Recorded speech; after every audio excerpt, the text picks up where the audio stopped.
നിങ്ങൾ ആലോചിച്ച് നോക്ക്. നമ്മളെ സയ്യിദുൽ ഉലമയാണെങ്കിൽ അന്നത്തെ കാലത്ത് ശംസുലമൻ്റെ ഹയാത്ത് കാലത്ത് എന്തൊക്കെ ചെയ്തു? ഒരിപ്പോഴും ജീവിക്കില്ലേ? എന്തൊക്കെയാണ് ചെയ്ത്? അഹ്ലു ബൈത്തിനെ പറ്റി എന്ത് പറഞ്ഞു? ഒരു അഹ്ലു ബൈത്തിനെ ബഹുമാനിക്കണ്ടേ? അഹ്ലു ബൈത്തിനെ ബഹുമാനിക്കണ്ടേ? നബി തങ്ങൾ പറഞ്ഞില്ലേ?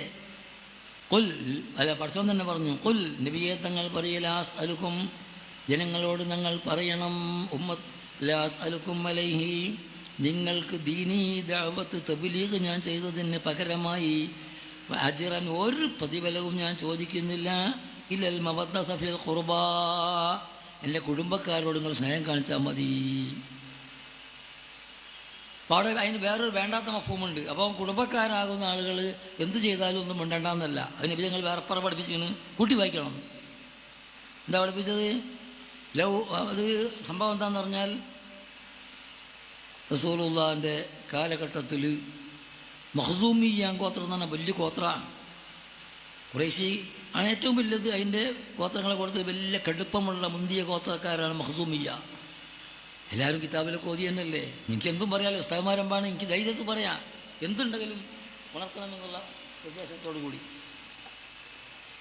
ഒരു പെണ്ണ് മോഷണം നടത്തിയപ്പോൾ എന്താ ഉണ്ടാകുക?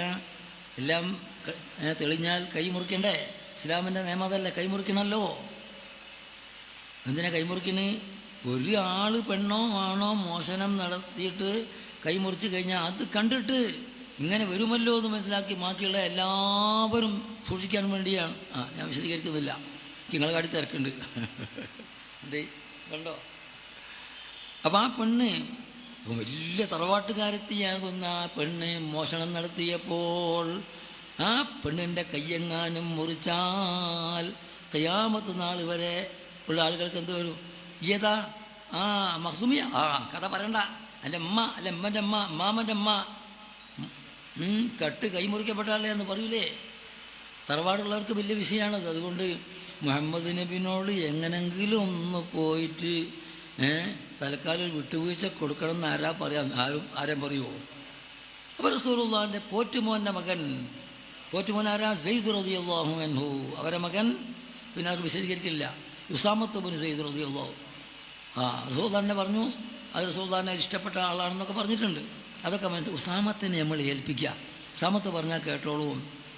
അങ്ങനെ ഉസാമത്ത് റളിയല്ലാഹു അൻഹുവിൻ്റെ അടുക്കൽ ചെന്നിട്ട് ഇവർ പറഞ്ഞു, നിങ്ങളൊന്ന് പറയണം പോയിട്ട്. അപ്പോൾ ഉസാമത്ത് റളിയല്ലാഹു അൻഹു റസൂലുള്ളാഹിൻ്റെ അടുത്ത് വന്ന് പറഞ്ഞു, ഇങ്ങനെ ഒരു സംഗതി ഉണ്ട്. നബിൻ്റെ മറുപടി, അതശ്ഫഉ ഫീ ഹദ്ദിൻ മിൻ ഹുദൂദില്ലാഹ്, അല്ലാഹു സുബ്ഹാനഹു വ തആല നിശ്ചയിച്ച ഒരു നിയമം, ഒരു ശിക്ഷാമാർഗം, കൈയിട്ടാൽ കൈ മുറിക്കണം നിയമ ഹദ്ദല്ലേ, അത് ഒഴിവാക്കാൻ വേണ്ടി ശഫാഅത്തിന് റെക്കമെൻഡിന് വന്നിക്കുക. വല്ലാഹി ലൗ സരിഖത്ത് ഫാത്തിമത്തു ബിന്തു മുഹമ്മദിൻ, എൻ്റെ മകൾ ഫാത്തിമ കട്ടാലും ലഖതഅതു യദഹാ. ഇത് രണ്ട് കൂട്ടി വായിച്ച് നോക്കിയാട്ടെ എന്താ ഉണ്ടാകുക? അവിടെ അല്ല അഹ്ലു ബൈത്തിനെ കൈ മുറിക്കാൻ പോകണമെന്നല്ല പറഞ്ഞതിൻ്റെ അർത്ഥം. അള്ളാഹും റസൂലും കൽപ്പിച്ചതിന് എതിരായി വളരെ ശ്രദ്ധിക്കണം. ഞാൻ എന്താ പറഞ്ഞത് ശ്രദ്ധിക്കാതെ.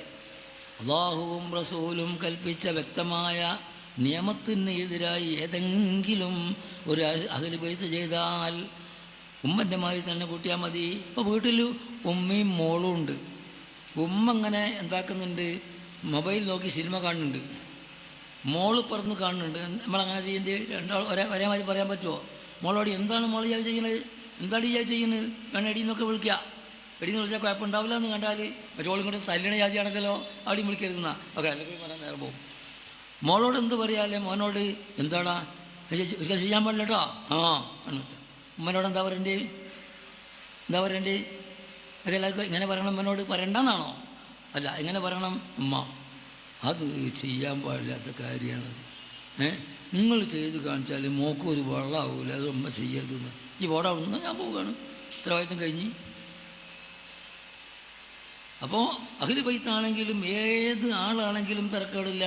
ഉമ്മയാണെങ്കിലും ബാപ്പയാണെങ്കിലും ഉസ്താദ്മാരാണെങ്കിലും ശരിയല്ലാത്തൊരു കാര്യം, അള്ളാഹുക്കും റസൂലും ഇഷ്ടമില്ലാത്തൊരു കാര്യം ചെയ്താൽ എങ്ങനെയാണ് പറയേണ്ടത്?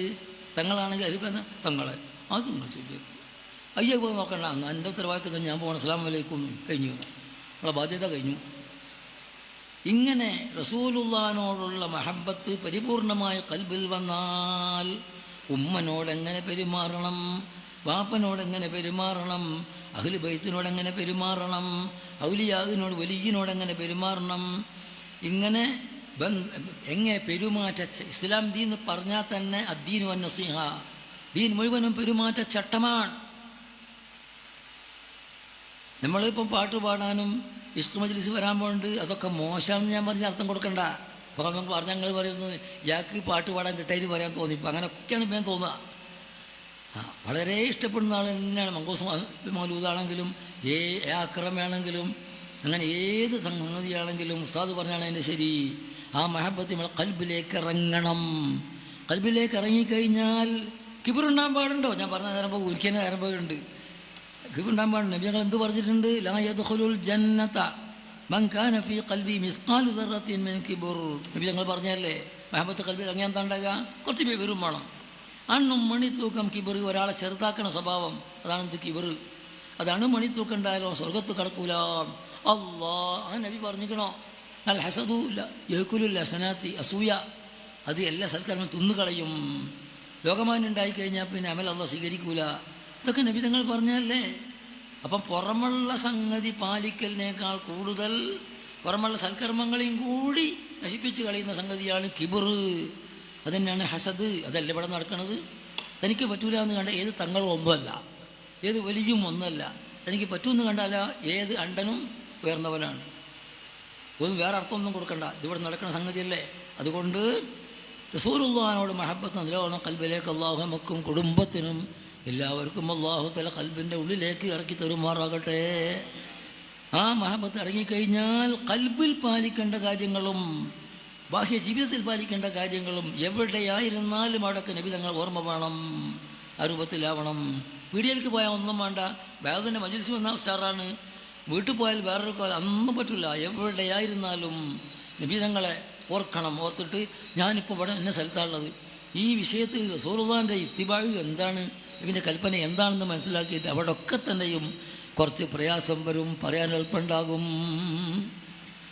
ഏത് മേഖലയിലും അള്ളാഹിൻ്റെ റസൂലിനെ ഓർക്കുകയും ആ ഓർത്തിട്ട് അവിടെയൊക്കെ നബിതങ്ങളെ കൽപ്പന എന്തൊക്കെയാണെന്ന് വ്യക്തമായി മനസ്സിലാക്കുകയും കഴിവിൻ്റെ പരമാവധി പാലിക്കാൻ വേണ്ടി മെനക്കെടുകയും വേണം. അപ്പോഴേ മഹബത്ത് പരിപൂർണമായി. അള്ളാഹു നമുക്കൊക്കെ കുടുംബസമേതം, നമ്മളെ പ്രസ്ഥാന ബന്ധുക്കൾ സമേതം, സഹായികൾ സമേതം, സമസ്തൻ്റെ അനുഭാവികൾ സമേതം എല്ലാവർക്കും അള്ളാഹു തൗഫീഖ് നൽകട്ടെ. ആമീൻ. ഈ ഒരു നിലപാട് ഇവിടെ സ്വീകരിച്ച് കഴിഞ്ഞാൽ ഇവിടെ പ്രശ്നമൊന്നും ഉണ്ടാവില്ല. ഉണ്ടാകുമോ? ഞാൻ പരത്തി ഞാൻ പറയുന്ന സമയമില്ല. ആ നിലവാരത്തിലേക്ക് അള്ളാഹു നമ്മളെല്ലാവരും എത്തിക്കട്ടെ. ആരെങ്കിലും സമസ്ത കേരള ജമീയത്തിലുമൊക്കെ എതിരുണ്ടെങ്കിൽ അവർക്ക് അള്ളാഹു സൽബുദ്ധി നൽകട്ടെ. നശിക്കാൻ വേണ്ടി ചിലരൊക്കെ ദ്വാരക്കും എന്നാണ് ദ്വാരക്കും നശിക്കാൻ വേണ്ടി തോന്നി പാടില്ല. ഏറ്റവും വലിയ തെളിവെന്താ? റസൂലുള്ളാഹിന്റെ കാലിന് കല്ലെറിഞ്ഞ് ചോര പൊട്ടിച്ചു. റസൂലുള്ളാഹിന്റെ കാലിന് വായു പോയില്ലേ? അറിയാമല്ലോ, നിറച്ചും പർവ്വതങ്ങളാ. അപ്പോൾ മലായിക്കത്ത് വന്നു. ഈ പർവ്വതങ്ങളെ മുഴുവനും തങ്ങൾ എറിഞ്ഞ് ബുദ്ധിമുട്ടാക്കി അവരെ മേലിൽ വീഴ്ത്തിക്കൊണ്ട് നശിപ്പിക്കാൻ ഓർഡറുണ്ട്. തങ്ങളെ സമ്മതമുണ്ടെങ്കിൽ നബി എന്ത് പറഞ്ഞു? നബി തങ്ങൾ ക്ഷീണം തന്നെ മാറിപ്പോയി. ഇവരൊന്നായി നശിപ്പിച്ചു കഴിഞ്ഞാൽ ഇവരെ കൊതിഞ്ഞ ആരും ഇസ്ലാമിലേക്ക് വരൂലല്ലോ. ഇവരോ അല്ലെങ്കിൽ ഇവരെ മക്കളോ ആരെങ്കിലും ഒരാളെങ്കിലും ഇങ്ങോട്ട് വരലാണ് എനിക്ക് ഇഷ്ടം. അതുകൊണ്ട് ഒരൊറ്റ ദുആ എറിഞ്ഞവർക്ക് വേണ്ടി, അല്ലാഹു മഗ്ഫിർ ലി ഖൗമി ഫഇന്നഹും ലാ യഅലമൂൻ. അപ്പോൾ നമ്മളെന്താ ചെയ്യേണ്ടത്? ആര് നമ്മളെ ഹക്കിൻ്റെ എതിരായി നീങ്ങിയാലും എന്ത് ചെയ്താലും പടച്ചോനെ അവർക്ക് സൽബുദ്ധി കൊടുക്കണേ റബ്ബേ. സമസ്തക്കെതിരായി നീങ്ങുന്നവരുണ്ട്, പണ്ട് കൊടുക്കണ്ടെന്ന് പറഞ്ഞാൽ അറിയായിട്ടല്ല, സമയമില്ല ഇൻഷാ അല്ലാഹ്. അങ്ങനെ എന്ത് ചെയ്താലും എന്ത് പറഞ്ഞാലും ശൈത്താൻ ഉള്ളിൽ കടന്നാൽ പറയാത്തതൊന്നും ഉണ്ടാവില്ല, ഒക്കെ പറയും. അള്ളാഹു കാത്ത് രക്ഷിക്കട്ടെ. ബഹുമാനപ്പെട്ട മുല്ലക്കോയ തങ്ങളുടെയും കണീസ് ഉസ്താദിൻ്റെയും ശംസുല്ലമിൻ്റെ ഒക്കെ പാണക്കാട്ടും മരിച്ചുപോയ സാദാത്യങ്ങൾ അവരൊക്കെ ജാത് ബർക്കത്ത് കൊണ്ട് അള്ളാഹു സുബ്ഹാനഹു വ തആല നല്ല ഇഖ്ലാസോടു കൂടി ഭൗതിക നേട്ടം ഒന്നും അധികാരമോ സമ്പത്തോ മറ്റോ ഒന്നും തന്നെ ഇതിൻ്റെ പിന്നിൽ ഉദ്ദേശിക്കാതെ നല്ല നീയത്തോട് ഹക്കായ ഒരു മാർഗമാണ് എന്ന് ബോധ്യത്തോടു കൂടി അതിന് ഉറച്ചു നിന്നുകൊണ്ട് പ്രവർത്തിക്കാൻ എതിരെ വരുന്ന എല്ലാവർക്കും വേണ്ടി സൽബുദ്ധിക്ക് വേണ്ടി ദ്വാരക്ക. കച്ചറുണ്ടാക്കിയാൽ കുടിഞ്ഞാണ്ടാക്കാൻ യുദ്ധം ചെയ്യാമല്ലോ. എന്തേ ബദർ യുദ്ധം ഉണ്ടായില്ലേ? അങ്ങനെ ഒന്നും പഠന അതിനൊന്നും ആവശ്യമില്ല. നമ്മൾ ദ്വാരക്കുക. ആരെങ്കിലും കത്തി ഓങ്ങിയാൽ തന്നെ എന്താ കുത്തൂലാന്ന് കണ്ടാൽ ഓങ്ങിയിട്ടുള്ളെങ്കിൽ എന്താ പറഞ്ഞാൽ മതി, നിങ്ങൾ ഇഞ്ചി കുത്തിയാലോ ഞാൻ ഇമ്മ തന്നെ നിൽക്കും, വേറൊന്നും ഇത്രയും മതി. അങ്ങനെ എല്ലാവരും നീങ്ങിയാൽ ഇൻഷാ അള്ളാഹ് ഹബീബായ നബി തങ്ങളുടെ മഹബത്ത് നമ്മളൊക്കെ കുടുംബത്തിലും ഭാര്യ മക്കളെല്ലാവരെയും ഹൃദയത്തിലേക്ക് അള്ളാഹു തആല ശക്തിയാക്കി തരുമാറാകട്ടെ. അതനുസരിച്ച് കൊണ്ട് ഖൽബിൽ പാലിക്കേണ്ട കാര്യങ്ങളും പുറമെ പാലിക്കേണ്ട കാര്യങ്ങളും ശരിക്ക് പരമാവധി പാലിച്ച് മുന്നോട്ട് പോകാൻ അള്ളാഹു തൗഫീഖ് ചെയ്യട്ടെ എന്ന് ദുആ ചെയ്തുകൊണ്ട്